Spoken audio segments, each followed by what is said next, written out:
Hello mga Kapinoy Cafe dyan. Dito na naman tayo. Mag-create na naman tayo ng content regarding sa onlinejob.ph. So may nakita na naman akong job posting regarding sa automation specialist. Check nyo lang yung here, kung makikita nyo sa taas. And then ito yung key project. Basahin nyo lang. And then mapapansin nyo dito sa baba. So ito yung need nila. An architect workflow that scans 60 minutes plus video and then identifies natin yung top na 5 most shareable content and then segmentation natin 15 to 60 seconds and after outputs their timestamp and scripts. So may na-create na ako dyan. So ang tools na needed lang natin dito here, papansin niyo ito. So from Google Sheets, here from Google Sheets, entry lang natin yung title, tapos yung video link galing sa natin, Google Drive and then submitted by. So manually input lang natin dito. And then yung HTTP request regarding po yan sa from Whisper, if you're familiar dyan. So galing din yan sa OpenAI. And then get response here. Here's the sample one. Ito yung mga sample na na-create ko para mas makita natin. Yan. And then Slack team. So, need lang natin dito is here, OpenAI. So, punta lang kayo doon sa API key. Create lang kayo dyan. Then, create kayo nyo API key. And then, after that, punta kayo dito sa make. Connect nyo na lang. And then, Google Drive, Google Form, YouTube. Yeah, magkahanap tayo dito sa YouTube. And then, sa Slack team, here, ito yung Slack team, transcribe video summary. Download. So, visit nyo na lang to, itong website na to, para dito natin i-paste yung downloadable link. Alright. So, next, share ko naman sa inyo paano yung process. Okay, ito yung sample demo ko. Papakita ko lang sa inyo. So, search natin, lagay natin 40 seconds, second podcast. Pinaka maliit lang na podcast ang natin. I think ito, anong podcast to? Maghanap tayo ng podcast na lang, short. Check natin to kung good ba to na podcast. People don't understand that the world's always evolving. In 1880, you lived to 40. Right. 40! 40 was the average life expectancy. So when I see... Ito yung podcast. Copy lang natin yan. And then punta tayo dito. And then paste lang natin. And then start. Kaya convert niya. So, antay lang natin. Papakita ko muna sa inyo yung sample. Tapos pupunta tayo sa build process after nito. So, stay tuned guys. Alright, so medyo matagal yung internet natin yan. So, successfully. Alright, so convert natin to MP3 lang para medyo mas mababa. Kasi kukunin lang natin yung audio niya. So, much better na i-convert natin to MP3. So, kung meron kayong client na katulad nito, so much better na i-upload nyo sa YouTube na naka-private din ng yung video is naka-private lang. Tapos i-visit nyo dito, i-paste nyo is convert para mas at least magagamit nyo yung YouTube as one of your storage videos. So yun yung mismong ginagamit ko sometimes. Click lang natin to. So magre-redirect yan sa another website. So wag lang kayo mag-click dyan. Antayin nyo lang a few seconds. Antayin nyo loading yan. Dito yung nalabas. Yan. Wait lang tayo until it's fully 100%. And then download lang natin. Click continue. Right, so it means it's downloaded successfully. So punta tayo dito. Punta tayo ulit sa sa natin, sa Google Drive. Add natin 'yan. So add natin 'to. Oh, it's MP3. Click lang natin 'yan. Open. Yan, after naka-open na yan siya. So ang gagawin naman natin 'yan is click natin double dots. Share lang natin 'yan. Yan, and then copy the link. Done. So after that, so kung mapapansin nyo, meron akong ano dito. Hide. Copy lang natin yung links. And then, ang gagawin nyo naman dyan, meron akong direct link dito. Kung mapapansin, ito yung direct link. Yan. So, yan yung direct link. So, kukunin lang natin to. Yan. Change lang natin itong ID. So, ano ba yung ID natin last time? So, ito yung ID. Ito yung link natin. Ito lang yung shareable link natin. Ito yan. So, kukunin lang natin yung ID. So, copy-paste lang natin yan. Copy. And then, dito, change lang natin yan ng ID mismo. Then, copy natin yan. And then, entry natin dito sa Google Sheets.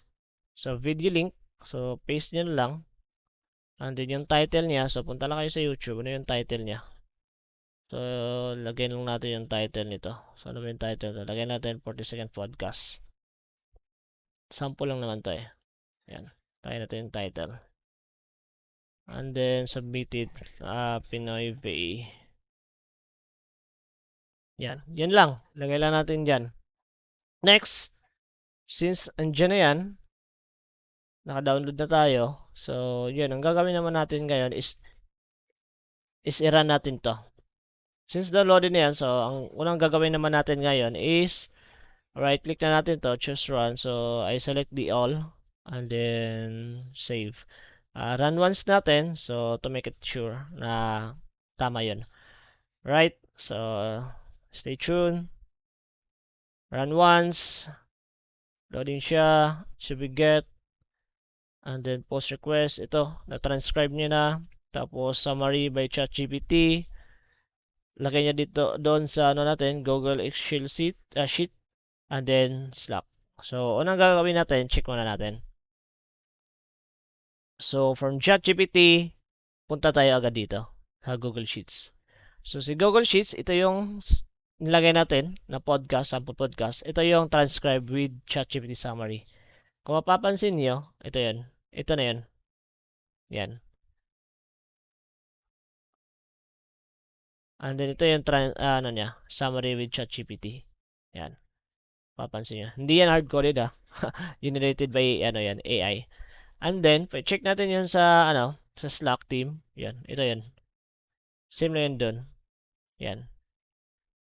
Summary with ChatGPT. Transcribe with Whisper. And then save to Google Sheets. Papakita ko sa inyo ano yung result. So dito, get natin.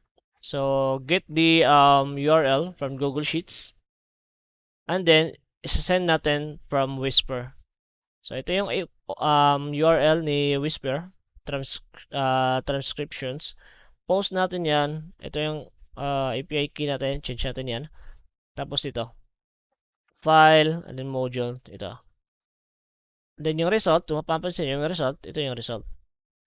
So, output, data, ito yung result niya. People don't understand. So, kung mapapansin nyo dito, yan. Pansin nyo dito kanina. Ito yung result galing kay Whisper. People don't understand. So, di ba? Tama siya. And then, from here, ang ginawa naman natin dito is i-compile natin siya. So, meron akong ChatGPT. Model niya is Turbo. Wala na yung Turbo Mini. So, Turbo. So, assistant siya. Tapos, ang nilagay ko doon, please summary. 5 bullets. Also, 3 viral timestamp. So, 3 viral. So, makita nyo naman, 5 bullets. Ito yung bullets niya. 3 viral timestamp. Diba? And then, after that, save ko dito. Yan. Kukunin ko yung title niya. Tapos yung link. Tapos yung data. Saan mo yung data? So, galing yan dito. So, get, request. Ito yung request niya. Get the file. Ito yung request. So, the data. So, mapapansin nyo dito. Ito yung data niya. Result from ChatGPT. Ito yung result. Timestamp. Kukunin ito yan dito sa Google Sheets. Right? Right guys, so in next video papakita ko naman sa inyo ano yung build process natin para makuha natin exactly ano yung pinapakita ko ngayon. Okay? Right guys, ito right mga kambini kabi, ito naman yung build process natin. So para mas madali, check na lang yun sa description para ma-download nyo yung blueprint using make.com. So sa akin, para mas madali para sa atin na ma-follow along dito, so mag-import lang natin. So import, select na natin yung file. Ito yung in-export ko. Open lang natin yan. And then click save. Yan. So papansin nyo, ito yung previously na pinakita ko last time. So first, gawa tayo ng watch new rows using Google Sheets. So create kayo ng Google Sheets and then map nyo dito. So kung hindi nyo na pa alam to, check nyo yung previous tutorial ko.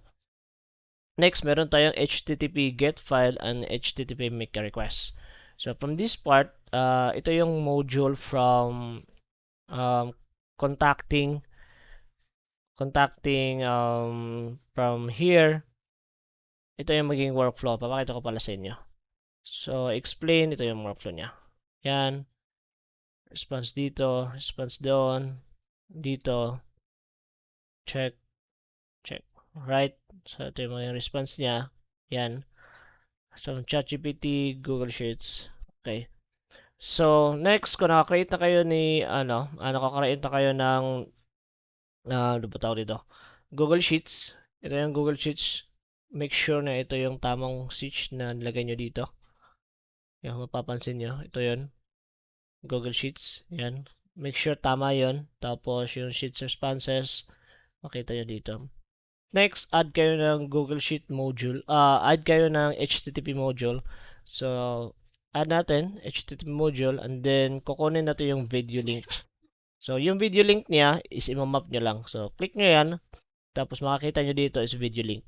Click nyo lang HTTP module. So, kung mapapansin yung HTTP module niya, so, pakita ko na pala sa inyo yung ito yung settings niya dito. Yeah, ito yun. HTTP module get request. And the next, gagawa tayo ng HTTP module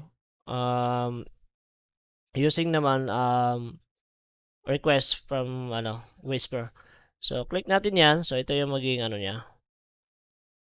So, dito, kung mapapansin nyo, ito yung natin.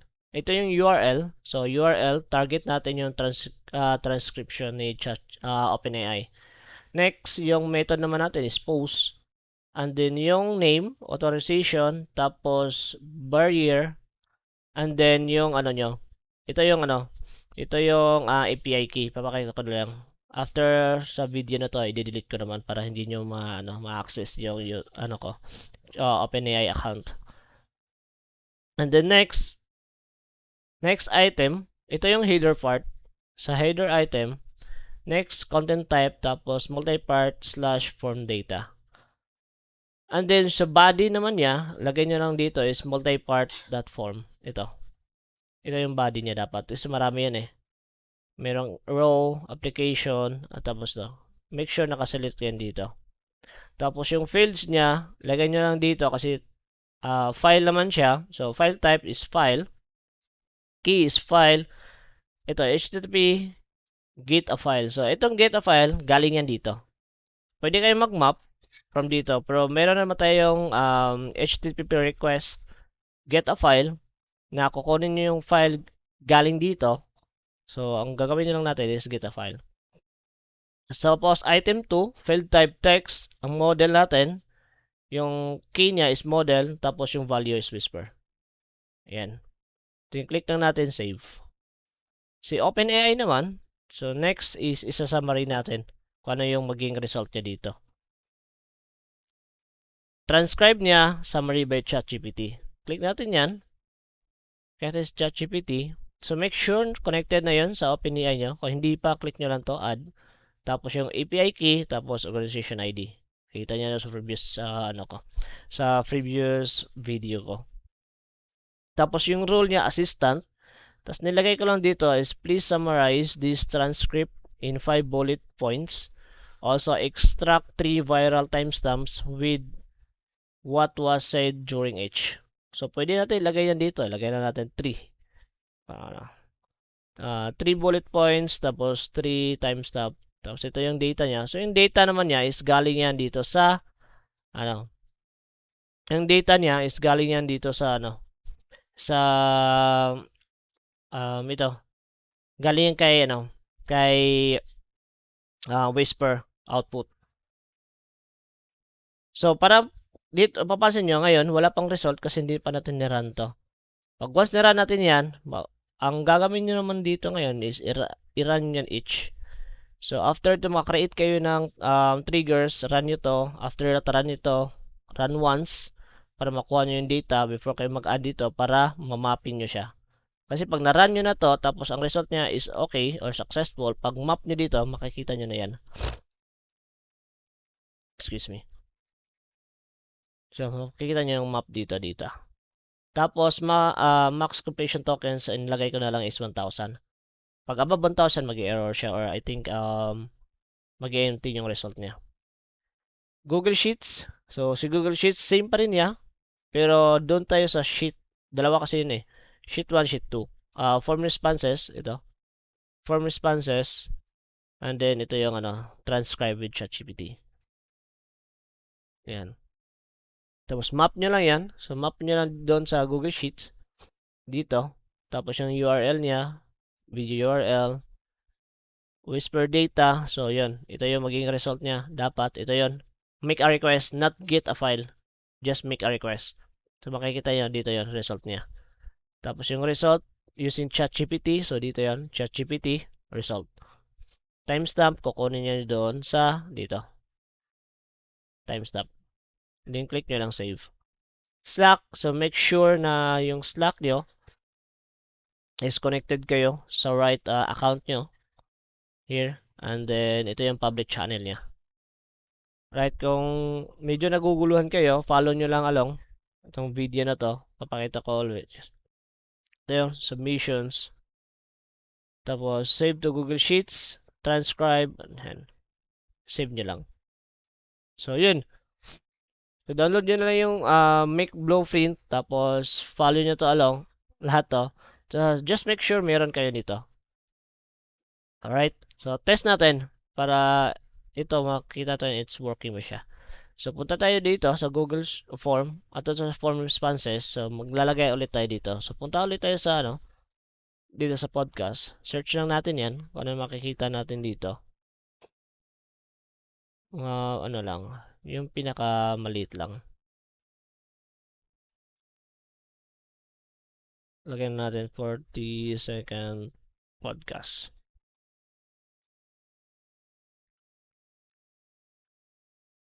Right, so hanap tayo dito.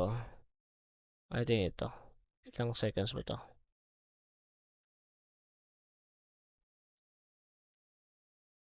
Welcome to Talk Smart in 40 Seconds.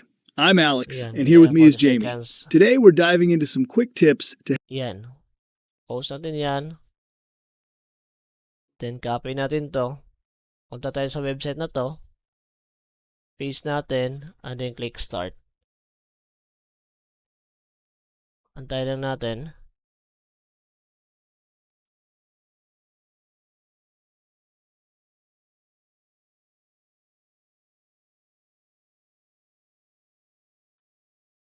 Pero guys, pag naguguluhan kayo, pwede naman kayo pumunta dito sa OpenAI. And then, I think dito sa documentations. Search nyo lang yung Whisper, I think. Yan. May lalagay naman siya dito. Ano yung paano siya gamitin. So, pag hindi kayo medyo technical, so pwede naman kayong follow along na lang sa video ko. So, medyo mabagal yung load niya. Check natin yung video and then convert natin to MP3. Wait lang natin until it and then download natin. So yan, re-redirect tayo sa dito. Itong nila. Hindi, antayin lang natin. Lalabas yun dito sa baba. Yan, ito na yan. Next naman yan, pag after 100% na to, i-upload naman natin siya sa Google Drive. Click download, continue lang natin. Right, so papansin nyo, downloaded na siya. So punta tayo sa Google Drive natin, new, and then upload the file na natin to. Select natin to. Open. Pero pwede nyo i-automate to. Pero sa akin kasi, hindi ko na i-automate para medyo meron naman sa, ano ba tawag dito? Manual din. But, in that case, pwede nyo pa rin i-automate to. This is the challenge for you that you can do it. Okay, so click natin yan. I think this is one. Okay, I think this is it. Click natin to. At tapos, share na natin yan. Copy the link. And then, after dito, paste lang natin yung link. Yan, paste natin. Kukunin natin yung ID. So, ito yung ID niya. Yan, copy lang natin yung ID. Tapos, meron akong script dito. Ito yung generated by AI pa din. So, copy-paste nyo lang. Lagay ko lang din to sa description para makita nyo. And then, copy nyo lang yan. Copy and then paste nyo dito sa responses. Lagay nyo dito. Paste and then, ito yun. So, lagay lang natin English podcast. Okay. Here, lagay na lang dito. English podcast. Lagay nyo lang dyan. Tapos dito, lagay nyo ang pangalan. Yan. Kung mapapansin nyo, ito, galing to sa form. So, nilagay ko na lang dito para mas madali. Pero kayo na bahala para meron din kayong challenge. After that, so, tapos na. So, okay na to. Okay na yung video niya. So, run na naman natin yung ChatGPT if it is works. So, right-click natin yan. Choose. Tapos, manual na natin. Choose natin yung second file. I think this is English podcast. Ito. Ito ilagay natin. English podcast. Save. And then, run natin. Tignan natin. Alright. Successful. Whisper. Successful. Summary by ChatGPT. Save. Save. So, check natin. Yan. So, captured niya yung Google Drive. Ito yon. Ito yung ID. So, mapapansin nyo yung ID. Expand natin. Ayan. Yan yung ID niya. Check natin yung sa Google Drive. Yan. Same ID sila. So, nakuha na natin yan. Yung file name. Ito yung file name pala niya. Result. Yan. Yan yung file name. Next. Ito. Kay Whisper. So, OpenAI. Request true. Method is post. So, post natin. Then, mapapansin nyo, dito yung lalabas sa output. So, output, status code successful, 200. Header type niya, hindi na lang titignan yan. Medyo mahaba yan. Dito tayo sa data. So, click nyo yung data. Ito yan. Ito yung magiging result. Yan. Since yan yung magiging result, ang usage niya, 60 seconds. Pwede nyo lagay itong usage or lagay nyo how many minutes yung podcast niya para malaman nyo din. ChatGPT, summarize niya. So, turbo yung ginagamit natin. Maximum token is 1,000. Assistant, and then, kinuha natin yung data. So, saan mo yung data? Ito yun. Ito yung transcript data from make request. Ito yun. Text. Ito yung data niya. Mapansin nyo. Yan lang sa ChatGPT. So, make sure connected kayo sa ChatGPT. And then, yung method niya, makikita nyo dito, completion or prompt. So, I need completions, not a prompt. And then, sa Google Sheets, so mapapansin nyo sa Google Sheets, click nyo lang to. Yan, ito yung bago. Insert row, output. Ito yan, transcribe with ChatGPT. Yan. Tapos ito yung updates. Yan. So, puntahan natin to. Summary. Yan. Ito yung welcome talk, 40 seconds. Yan. Lagay natin to. Hindi pala natin na-save yung ChatGPT. I think ang ChatGPT 5 pa rin yung completion siya.